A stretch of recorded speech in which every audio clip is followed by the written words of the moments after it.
2 గంటల నుంచి సాయంత్రం 5 గంటల వరకు మళ్ళీ రెండవ సెషన్ ఉంటుంది. సో ఈరోజు సాయంత్రం వరకు కూడా మనం అందరం ఇక్కడ ఆత్మీయంగా కలిసిమెలిసి ఉండబోతున్నాం. ఈ మొదటి సెషన్ కార్యక్రమానికి సభాధ్యక్షత వహించవలసిందిగా శ్రీ సాధనాల వెంకటస్వామి నాయుడు గారు, ప్రముఖ కవి, నటులు, ఆంధ్రప్రదేశ్ నంది పురస్కార అవార్డు గ్రహీత, హైదరాబాద్ గారు, వారిని హృదయపూర్వకంగా వేదిక మీదకి ఆహ్వానిస్తున్నాను. అదేవిధంగా ముఖ్య అతిథి శ్రీయుతులు డాక్టర్ ఎడవెల్లి విజయేంద్ర రెడ్డి గారు, ప్రముఖ పిల్లల వైద్యులు, వారు ఇంకా రాలేదు, రావాల్సి ఉంది. అలాగే పుస్తక ఆవిష్కర్త శ్రీ మౌనశ్రీ మల్లిక్ గారు, ప్రముఖ కవి, సినీ గేయ రచయిత, హైదరాబాద్ గారు, వారికి హృదయపూర్వకమైనటువంటి స్వాగతాంజలి తెలియజేస్తున్నాను. అలాగే విశిష్ట అతిథులు హాస్య బ్రహ్మ తుర్మెల్ల శంకరనారాయణ గారు, ప్రముఖ హాస్యావధాని, హైదరాబాద్, వారిని హృదయపూర్వకంగా ఈ వేదిక మీదకి ఆహ్వానిస్తున్నాను.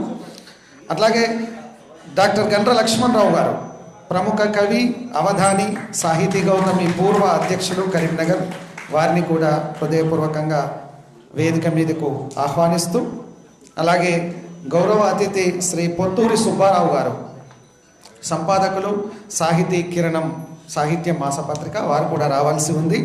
అట్లాగే ఈనాటి ప్రధాన వక్త శ్రీ పాణ్యం దత్తశర్మ గారు, ప్రముఖ పద్యకవి, రచయిత, కాలమిస్ట్, ప్రవచనకర్త, వారిని కూడా వేదిక మీదకి ఆహ్వానిస్తూ, ఈనాటి మరి 100 పుస్తకాలంటే మామూలు విషయం కాదు. 100 పుస్తకాలని ముద్రించారు. సొంతంగా దాదాపు 20 పుస్తకాలు రచించారు. ఆయన చేస్తున్నటువంటి సాహితీ సేవ చాలా గొప్పది. నిర్విరామంగా, నిరంతరాయంగా కార్యక్రమాలు చేస్తూనే ఉన్నారు, సాహిత్య కార్యక్రమాలు. అంతటి ఘనుడు వైరాగ్యం ప్రభాకర్ గారు, స్మరించుకుందాం కవితా సంపుటి మనం ఈరోజు ఆవిష్కరించుకోబోతున్నాం. అట్లాగే గుండవరపు కొండలరావు గారి మారని బతుకులు కవితా సంపుటిని కూడా ఇవాళ మనం ఆవిష్కరించుకుంటున్నాం. మారని బ్రతుకులు, ఈ 2 కవితా సంపుటుల ఆవిష్కరణ చేసుకునే ముందు సభాధ్యక్షులు శ్రీ సాధనాల వెంకటస్వామి నాయుడు గారు మరి తొలి పలుకులు చెప్తారు. వారిని ప్రసంగించవలసిందిగా కోరుతున్నాను.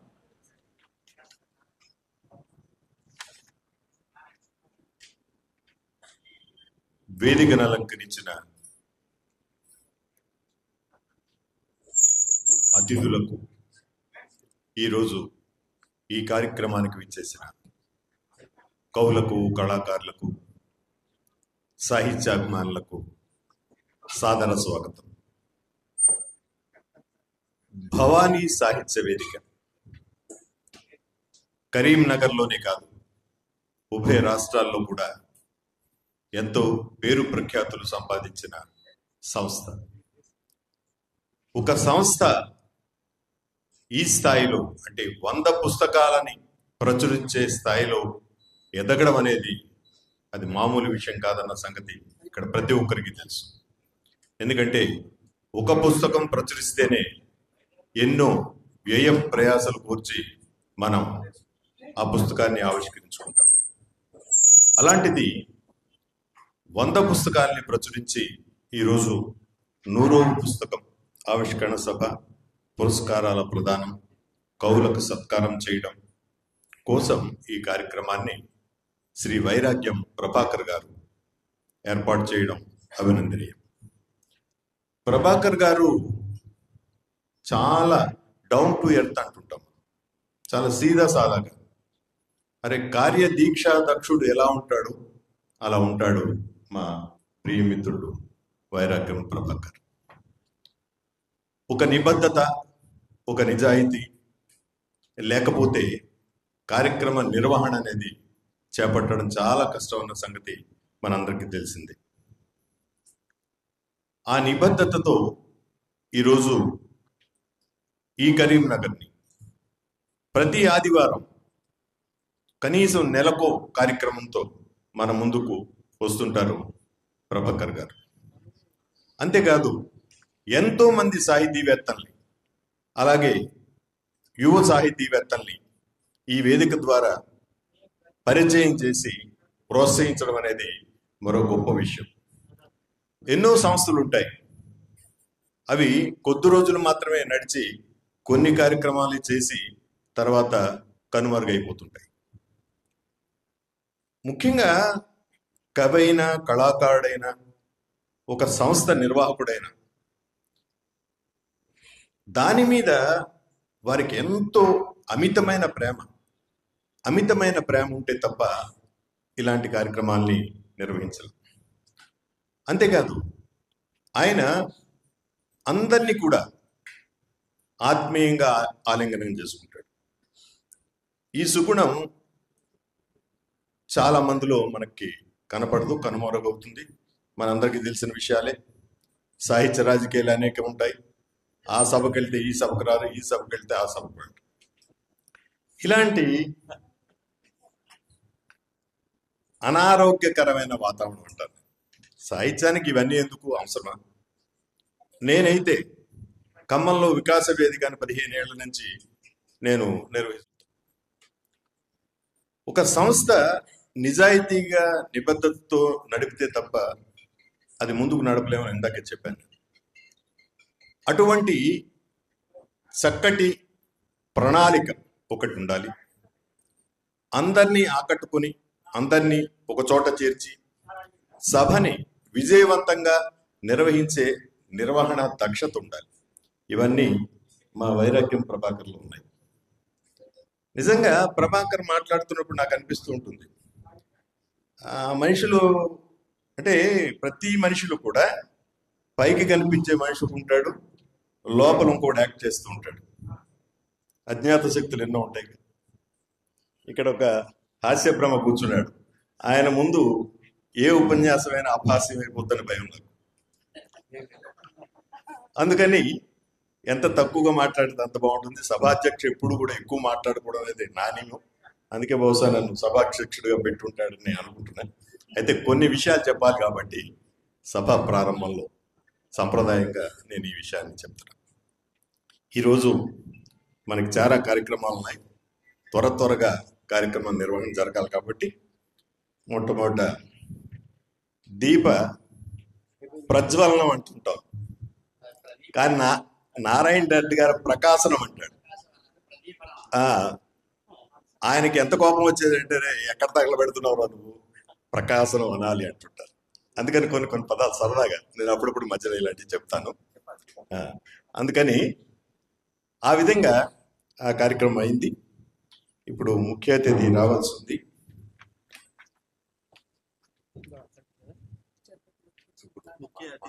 పాఠశాల ఇమ్మడి చెరువు, వెలిగండ్ల మండలం, ప్రకాశం జిల్లా సంగీతం సమకూర్చారు.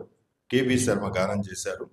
కవి, రచయిత, విమర్శకులు, భవానీ సాహిత్య వేదిక కరీంనగర్ అధ్యక్షులు వైరాగ్యం ప్రభాకర్ గారు దీన్ని గానం చేశారు. ఆ పాటని ఇప్పుడు వినిపిస్తారు.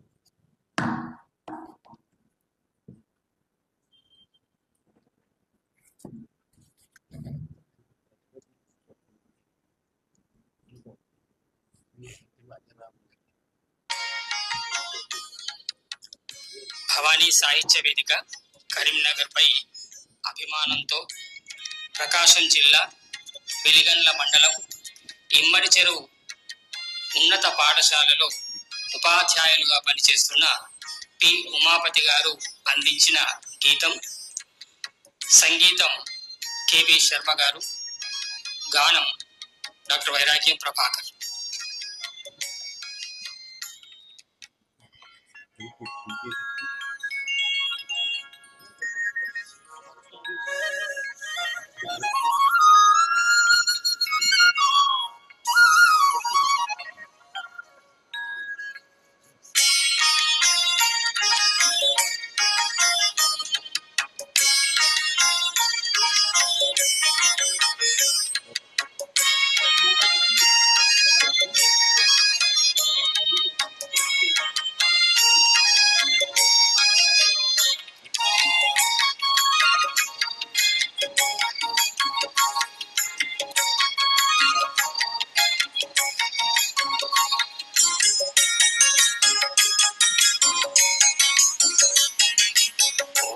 భవాని సాహిత్య వేదిక నీవేగా తెలుగు విజయ పతాక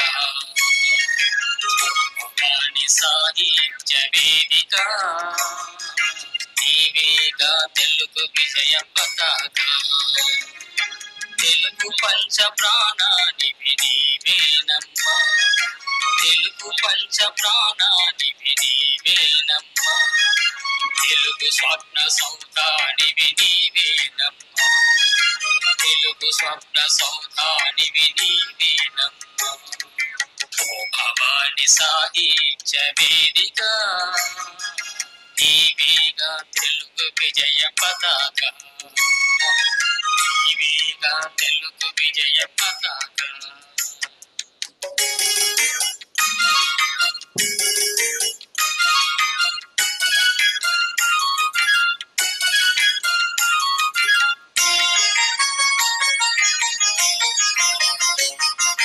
తెలుగు భాషకు నీవు సత్కీర్తిని నిలుపు తెలుగు భాషకు నీవు ఘన కీర్తిని నిలుపు తెలుగు భాషకు ఉండే చప్పుడైతివమ్మా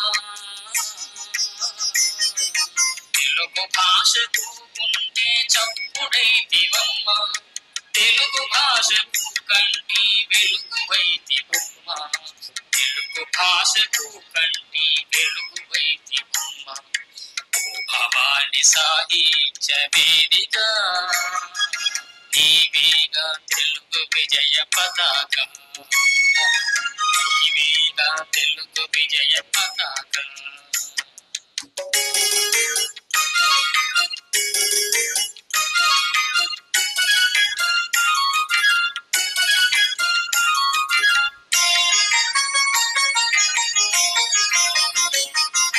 తెలుగు భాష మధురిమను జగతి పంచుతూ తెలుగు భాష సుగంధాన్ని అవని చల్లుతూ తెలుగు భాష పైన ప్రేమ చూపుతుంటివమ్మా తెలుగు భాష పైన ప్రేమ చూపుతుంటివమ్మా తెలుగు భాషకు చెలిమిని పంచుతుంటివమ్మా తెలుగు భాషకు చెలిమిని పంచుతుంటివమ్మా ఓ భవాని సాహిత్య వేదిక నీవేగా తెలుగు విజయ పతాక నీవేగా తెలుగు విజయ పతాక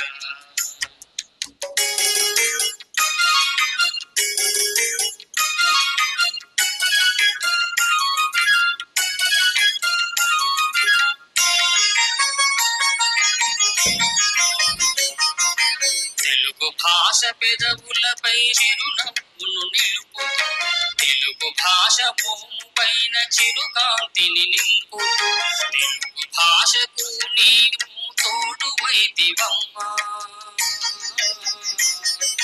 తెలుగు భాషకు నీవు తోడువైతివమ్మా తెలుగు భాషకు నీవు నీడవైతివమ్మా తెలుగు భాషకు నీవు నీడవైతివమ్మా ఓ భవాని సాహిత్య వేదిక నీవేగా తెలుగు విజయ పతాక నీవేగా తెలుగు విజయ పతాక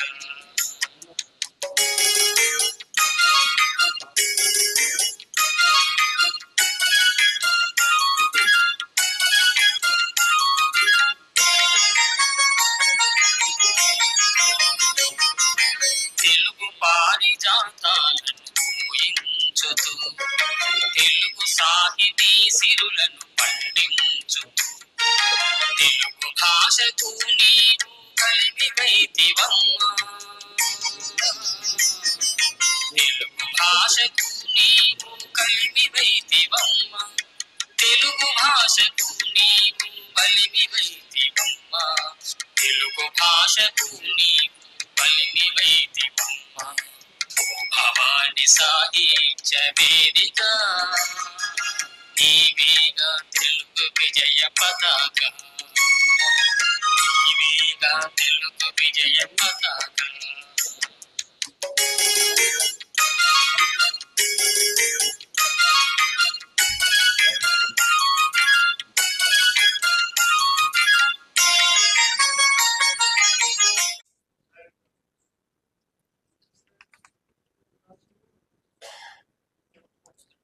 బైరాగ్యం ప్రభాకర్ గారు ఇప్పటి వరకు కవి అనుకున్నాను, మంచి గాయకుడు కూడా అన్న సంగతి ఈ పాట ద్వారా మనకు అర్థమైంది.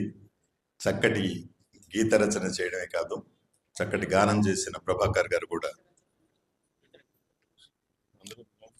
ఈ పాట రాసిన వారు పి ఉమాపతి, ఇమ్మడి చెరువు జిల్లా పరిషత్ ఉన్నత పాఠశాల ఉపాధ్యాయులు, వెలిగండ మండలం, ప్రకాశం జిల్లా. వారు అంధులు, వారు రాయలేరు, కానీ వారి భావాల్ని చెప్తే పిల్లలు రాస్తారు. అట్లా ఆయన దాదాపు ఒక 6-7 కవితలు నా సంకలనాలు వచ్చాయి. ఆయనకై ఆయన్ని ఒక ఫీల్ వచ్చింది ఆయనకు. భావోద్వేగంతో నాకు పాట రాసి పంపించి సార్ ఎట్లా ఉంది సార్ చెప్పండి సార్ అన్నారు. నేను నిజంగా వండరైపోయాను. చాలా మంచి భావాలు గల మనిషి. ఆయనకు సభావేదికంగా ధన్యవాదాలు తెలుసుకుంటున్నాను. అలాగే ఈ పాటకి సంగీతం సమకూర్చినటువంటి వారు కేవి శర్మ గారు, వారు ఇక్కడ కార్యక్రమంలో ఉన్నారు, వారికి కూడా ధన్యవాదాలు. రచన సంగీతం కూడా చక్కగా సమకూరాయి. అయితే నా సూచన ఏమిటంటే పాటను కాస్త ఎబ్రిడ్జ్ చేస్తే ఇంకా బాగుంటుంది, కాస్త కుదించాలి. ఒక 4 చరణాలు, ఎప్పుడు కూడా పాట 3-4 చరణాల కంటే ఎక్కువ ఉంటే అంత ఆకట్టుకోదు. అందుకని రాబోయే రోజుల్లో ఆ పాటను ఎలా చేస్తే బాగుంటుందని నా సూచన. ఇప్పుడు ఈరోజు అందరూ ఎదురు చూస్తున్నాం, భవానీ సాహిత్య వేదిక 100వ పుస్తకం స్మరించుకుందాం ఆవిష్కరణ సభ జరుగుతుంది. ఈ పుస్తకాన్ని ఆవిష్కరించవలసిందిగా నా ప్రియమిత్రుడు, సినీ గీత రచయిత, ఈ విశేషణాలన్నిటికంటే నాకు కావాల్సింది ఒక గొప్ప కవి. ఎవరైతే గొప్ప సాహిత్య సృజన చేస్తారో వారు సాహిత్య లోకంలో పూజనీయులు కూడా కాదు, పూజనీయులు. అందుకని వారికి ఈరోజు వారిని ఈ పుస్తకాన్ని ఆవిష్కరించవలసిందిగా కోరుతున్నాను. ముఖ్యంగా నా ప్రియమిత్రుని గురించి, నా తమ్ముడు గురించి ఒక మాట చెప్పాలి. ఎంతైనా ఎదిగి ఉన్నప్పుడు ఒదిగి ఉండాలంటారు.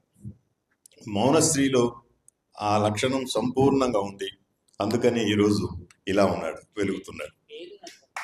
అందుకని మౌనంగానే ఎదగమని అని చెప్పాడు కదా అన్న. అందుకని అలాగే ఎదుగుతున్న మౌనశ్రీని ఆవిష్కరించవలసిందిగా కోరుతున్నాను.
మరొక పుస్తకం మారని బతుకులు, రచన శ్రీ గుండవరం కొండలరావు గారు.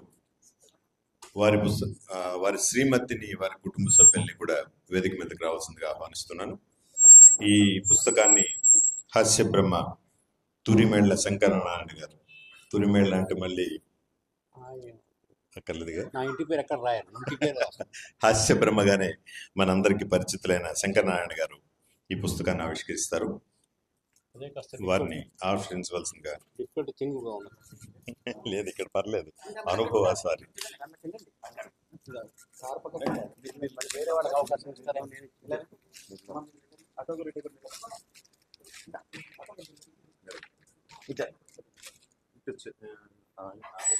ఇది నాకు తగిన పుస్తకం మారండి. అమ్మా ప్రభాకర్ గారు. మారని బతుకులు నాలాంటి జీవితాలు. నిత్య నూతనం.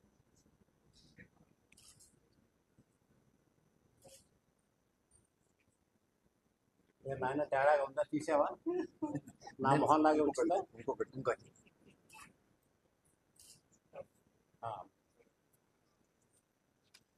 మీ చేతులతో పడాలి.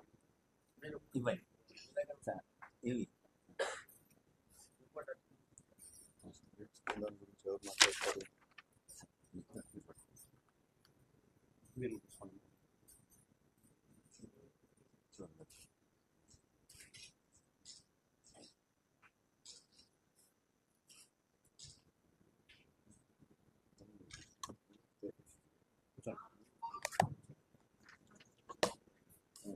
మీరు